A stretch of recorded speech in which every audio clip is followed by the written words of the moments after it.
ಮಡೆನೂರು ಮನು ವಿರುದ್ಧ ಅತ್ಯಾಚಾರ ಆರೋಪವನ್ನ ಮಾಡಲಾಗಿತ್ತು. ಆ ಪ್ರಕರಣಕ್ಕೆ ಸಂಬಂಧಪಟ್ಟಂತೆ ಸಂತ್ರಸ್ತೆ ಮತ್ತೊಮ್ಮೆ ತನ್ನ ಮೇಲೆ ಆದಂತಹ ದೌರ್ಜನ್ಯದ ಬಗ್ಗೆ ಮಾತನಾಡಿದ್ದಾಳೆ.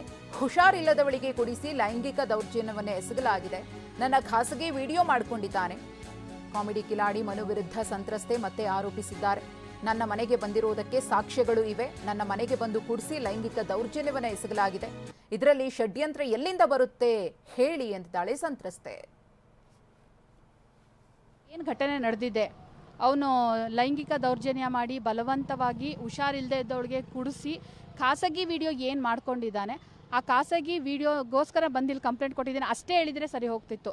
ನಾನು ಹಳೇದಲ್ಲೇ ಹೇಳ್ಕೊಬಂದ್ಬಿಟ್ಟೆ ಗೊತ್ತಾ. ಅದು ಜನಗಳಿಗೆಲ್ಲ ಏನಂತ ಅನ್ನಿಸ್ತಿದೆ, ಓ ಅಲ್ಲಿದ್ಯಾಕೆ ಅಲ್ಲಿವರೆಗೂ ಇಲ್ಲಿವರೆಗೂ ಕಂಪ್ಲೇಂಟ್ ಕೊಡಲಿಲ್ಲ, ಈಗ ಯಾಕೆ ಬಂದ್ಲು, ಈ ಥರದ್ದೆಲ್ಲ ನೆಗೆಟಿವ್ ಪೋರ್ಟ್ರೇ ಆಗ್ತಿದೆ. ಶನಿವಾರ ಏನು ಘಟನೆ ನಡೆದಿದೆ,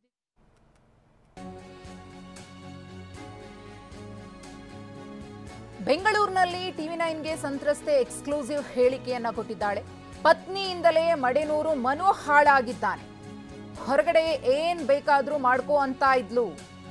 ಅವಳು ಹೇಳಿರೋ ಹೇಳಿಕೆಗೆ ನನ್ನ ಬಳಿ ರೆಕಾರ್ಡ್ ಇದೆ. ಗಂಡಸ್ ಮಾಡೋದು ಮನೆ ಹಾಳು ಮಾಡೋ ಕೆಲಸ. ಮಡೆನೂರು ಪತ್ನಿ ವಿರುದ್ಧ ಸಂತ್ರಸ್ತೆ ಈಗ ಗಂಭೀರ ಆರೋಪವನ್ನು ಮಾಡಿರೋದು. ಮಡೆನೂರು ಮನು ಹಾಳಾಗೋದಕ್ಕೆ ಮೊದಲ ಕಾರಣ ಆತನ ಪತ್ನಿ ಅಂತ ಹೇಳಿದ್ದಾಳೆ. ಇನ್ನು ಮಾಲ್ತೇಶ್ ಜಗ್ಗಿನ್ ಸಂತ್ರಸ್ತೆಯ ಜೊತೆಗೆ ನಡೆಸಿರುವ ಮಾತುಕತೆ ಇಲ್ಲಿದೆ. ನಟ ಮಡೆನೂರು ಮನು ಮೇಲೆ ದೂರು ದಾಖಲಿಸಿರ್ತಕ್ಕಂತಹ ಸಂತ್ರಸ್ತೆ ಇವತ್ತು ವಿಚಾರಣೆಗೆ ಹಾಜರಾಗಿದ್ದರು. ಸೊ ಅನ್ನಪೂರ್ಣೇಶ್ವರ ನಗರ ಪೊಲೀಸ್ ಸ್ಟೇಷನ್ಗೆ ಹಾಜರಾಗಿದ್ದರು. ಅವರ ಪತ್ನಿ ಮಾತಾಡಿರುವಂಥದ್ದು ಇದೆಲ್ಲವೂ ಕೂಡ ಷಡ್ಯಂತ್ರ ಅನ್ನುವಂಥ ರೀತಿಯಲ್ಲಿ ಮನು ಅವರ ಪತ್ನಿ ದಿವ್ಯಾ ಹೇಳಿಕೆ ಕೊಟ್ಟಿದ್ದಾರೆ. ಇದು ಸಿನಿಮಾ ನಿಲ್ಸೋಕ್ಕೋಸ್ಕರ ಮಾಡಿರುವಂಥದ್ದು, ನನ್ನ ಗಂಡ ಬೆಳೀತಾ ಇದ್ದಾನೆ ಅದಕ್ಕೋಸ್ಕರ ಅವ್ರಿಗೆ ಮಾಡಿದ್ದಾರೆ ಅನ್ನುವಂಥ ಹೇಳಿಕೆಯನ್ನು ದಿವ್ಯಾ ಅವರು ಕೊಟ್ಟಿರ್ತಕ್ಕಂಥದ್ದು. ದಿವ್ಯಾ ಅವ್ರ ಜೊತೆ ಈ ಘಟನೆ ಬಗ್ಗೆ ನೀವು ಮಾತಾಡಿದ್ರೆ ಅವ್ರ ಹೇಳಿಕೆಗೆ ನಿಮ್ಮ ಉತ್ತರ ಏನು? ಸರ್, ನಾನೇ ಅವಳನ್ನ ಒಂದು ಪ್ರಶ್ನೆ ಕೇಳ್ತೀನಿ. ಇಷ್ಟೆಲ್ಲ ನನಗೆ ಅನ್ಯಾಯ ಮಾಡಿದ್ದಾನೆ ಅವನು, ಸಾಕ್ಷಿಗಳಿದ್ದಾವೆ, ಅಷ್ಟೆಲ್ಲ ಸಾಕ್ಷಿಗಳಿದ್ದಾವೆ. ಇದರ ಷಡ್ಯಂತ್ರ ಏನು ಬಂತು? ಈಗ ನಮ್ಮ ಮನೆಗೆ ಅವ್ನು ಬಂದಿರೋದಕ್ಕೆ ಸಾಕ್ಷಿಗಳಿದ್ದಾವೆ, ಅವ್ನು ನಮ್ಮ ಮನೆಗೆ ಬಂದು ಕುಡಿಸಿರೋದಕ್ಕೆ ಮತ್ತೆ ಲೈಂಗಿಕ ದೌರ್ಜನ್ಯ ಮಾಡಿ ಖಾಸಗಿ ವಿಡಿಯೋ ಮಾಡೋದಕ್ಕೆ ರಿಸಲ್ಟ್ ಬರುತ್ತೆ. ಇದರ ಷಡ್ಯಂತ್ರ ಎಲ್ಲಿಂದ ಬರುತ್ತೆ ಸರ್? ಅವ್ನ ಲೈಂಗಿಕ ದೌರ್ಜನ್ಯ ಮಾಡಿರೋದಕ್ಕೆ ಆ ಖಾಸಗಿ ವಿಡಿಯೋ ಮಾಡಿರೋದಕ್ಕೆಲ್ಲ ಬರುತ್ತಲ್ಲ ಇವಾಗ. ಮತ್ತು ಯಾಕೆ ಅದ್ರ ಬಗ್ಗೆ ಮಾತಾಡ್ತಾ ಇಲ್ಲ? ಹಳೇದೆಲ್ಲ ತಗೋಬೇಡಿ ನೀವು. ಯಾಕೆ ಅದ್ರ ಬಗ್ಗೆ ಮಾತಾಡ್ತಿಲ್ಲ? ಯಾವುದೇ ಗಂಡ ಈ ಥರ ದಾರಿ ತಪ್ಪಿ ಅವಳಿಂದನೇ ಅರ್ಧ ಅವ್ನು ದಾರಿ ತಪ್ಪಿರೋದು. ನೀವು ಹೊರಗಡೆ ಏನು ಬೇಕಾದರೂ ಮಾಡ್ಕೊಳ್ಳಿ, ಮನೇಲಿ ನಮ್ಮನ್ನ ಚೆನ್ನಾಗಿ ನೋಡ್ಕೊಂಡ್ರೆ ಸಾಕು ಅಂತ ಈ ಥರ ಲೀನಿಯನ್ಸ್ ಕೊಟ್ಟರೆ ಎಂಥ ಗಂಡನಾದರೂ ಹಾಳಾಗ್ತಾನೆ. ಈಗ ಅವಳಿಂದನೇ ಅರ್ಧ ಅದು ವಿತ್ ರೆಕಾರ್ಡ್ ಇದೆ. ಅವಳು ಹೇಳಿರೋ ಹೇಳಿಕೆಗೆ ಒಂದು ರೆಕಾರ್ಡ್ ಇದೆ ಸರ್ ನಮ್ಮ ಹತ್ರ, ಅದನ್ನು ಕಳಿಸ್ಕೊಡ್ತೀವಿ. ಯಾವ ಗಂಡಗೆ ಆ ಥರ ಹೇಳಿದ್ರೆ ಎಂತ ಗಂಡ್ಸ್ ಮಾಡೋದು ಇನ್ನೊಬ್ರು ಮನೆ ಹಾಳು ಮಾಡೋ ಕೆಲಸನೇ.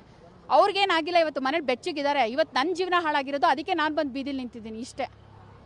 ಈಗ ಮುಂದಿನ ದಿನಗಳಲ್ಲಿ ಮತ್ತೆ ನಿಮ್ಮ ಮತ್ತು ಮನು ನಡುವಿನ ಸಮಸ್ಯೆನ ಸರಿಪಡಿಸಿ ಮದುವೆ ಆಗುವಂಥದ್ದು, ಜೀವನ ಜೊತೆ ಸಾಗುವಂಥದ್ದು ಅವಕಾಶ ಸಿಕ್ಕರೆ ನೀವು ಅದಕ್ಕೆ ಒಪ್ಪಿ ಕಂಪ್ಲೇಂಟ್ನ ವಾಪಸ್ ತೆಗೆದುಕೊಳ್ತೀರಾ ಹೇಗೆ ಅಂತ?